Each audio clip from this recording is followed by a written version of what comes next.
Goeiemôre familie, groete in die mooie naam van ons Here Jesus. Um, ek wil julle hartlik uitnooi na die familie reunie toe wat sal plek vat in Kuruman vanaf die 12de tot en met die 14de toe.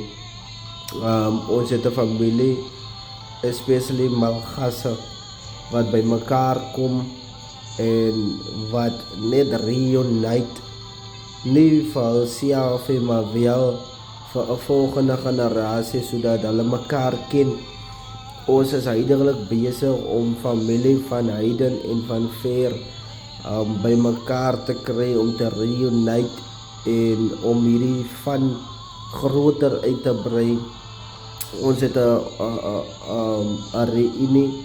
Dit is R200 per persoon om by te woon. Dan het ons ook t-shirts wat ons verkoop teen spesiale pryse en sizes.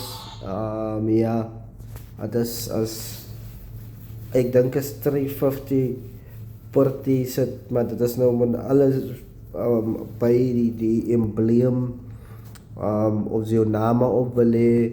Het gaat die t-shirts gaan maar net vir R350.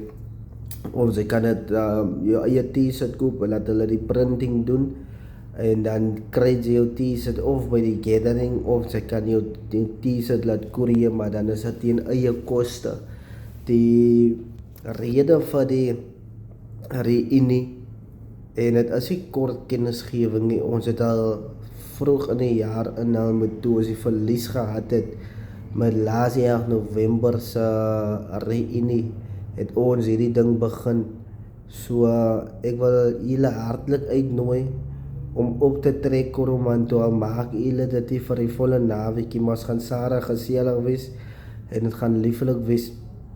So kom op en geniet die dag saam met vele mother tongues. Daar gaan verskillende rasse van die Malgas familie wees. So kom en trek op en wees lieflik.